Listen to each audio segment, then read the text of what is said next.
आखिर मोदी सरकार की क्या मजबूरी है या उनकी क्या हिडन एजेंडा है कि ये अमेरिका के दबाव में किया जा रहा है। अमेरिका दुनिया का सबसे बड़ा इथेनॉल प्रोड्यूसिंग कंट्री है और उसे समझ नहीं आ रहा हम अपने इथेनॉल कहाँ बेचें। पेट्रोल की कीमत आज जब क्रूड ऑयल मार्केट में सस्ता हो गया ग्लोबल मार्केट में, तो पेट्रोल की कीमत 84 रुपए से भी कम लाई जाए। आज E20 के खिलाफ नेशनल टाउन हॉल हुआ था कॉन्स्टिट्यूशन क्लब में, मालवंकर हॉल में ये टाउन हॉल हुआ था। मालवंकर हॉल खचाखच ऊपर नीचे आग भरा हुआ था, जितने लोग अंदर थे उतने ही लोग बाहर थे और लगभग 7 लाख लोग ऑनलाइन इस कार्यक्रम को देख रहे थे। इसी से यह पता चलता है कि लोग इस मुद्दे को लेकर कितने ज्यादा परेशान हैं। तो आज इस टाउन हॉल में लोगों ने 3 डिमांड्स रखी हैं। पहली कि पेट्रोल पंप पे लोगों के पास चॉइस होनी चाहिए। अगर कोई E20 लेना चाहे तो E20 ले और अगर कोई प्योर पेट्रोल लेना चाहे तो प्योर पेट्रोल ले।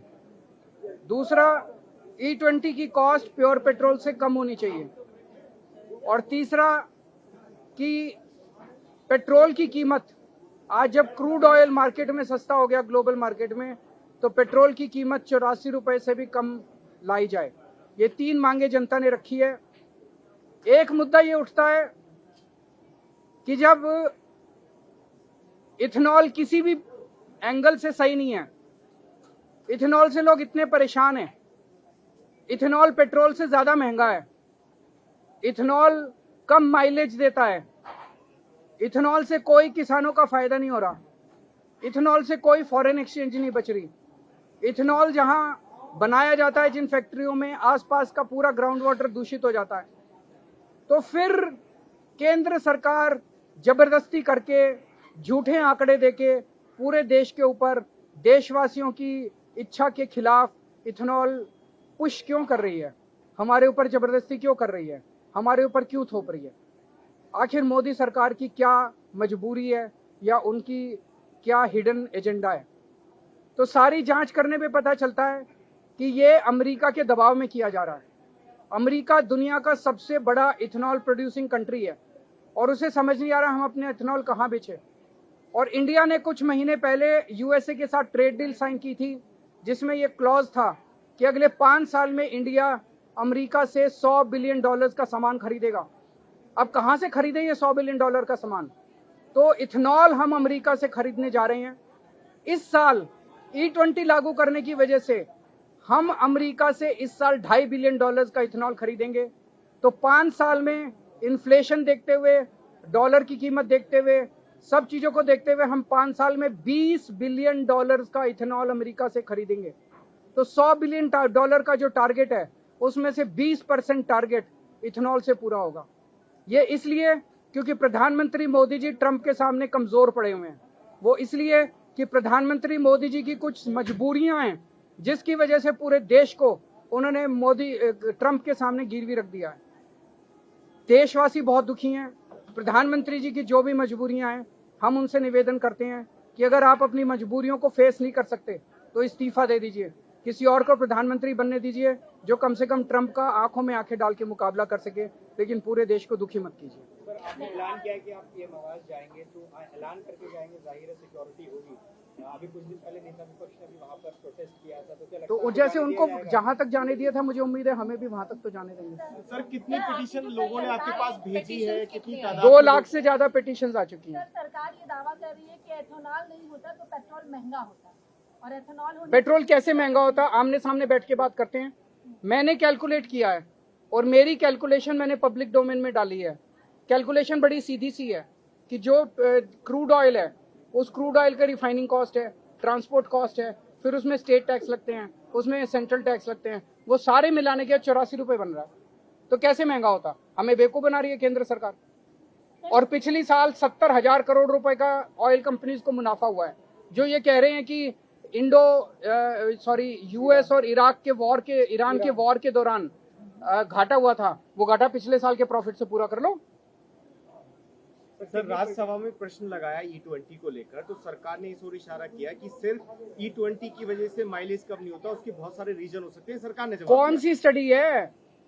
कोई स्टडी तो होगी। आज हमने इतने सारे लोगों को आपके सामने प्रेजेंट किया। आज पहले तो लोगों ने नहीं कहा, सीएनजी आया तब तो नहीं कहा, और इतने सारे अभी तक। अब जब सारे देश के लोग कह रहे हैं भाई E20 से खराब हो रहा है, मिस्त्री कह रहे हैं, मैकेनिक कह रहे हैं, इंजीनियर्स कह रहे हैं, साइंटिस्ट कह रहे हैं, किसी की तो सुनोगे आप। जब आप किसी की भी नहीं सुन रहे तब मन में शंका आती है, यार इनकी मंशा दाल में कुछ काला है।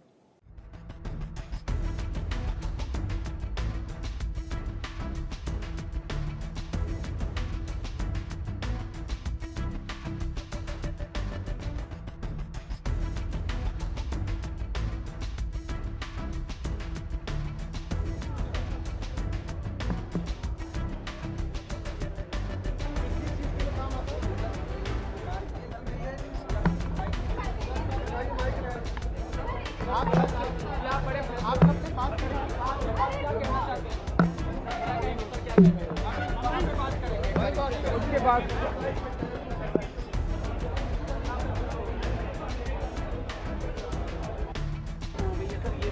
वो अलग से है, और 5 साल के अंदर 1.5 लाख रुपए का लॉस है सर।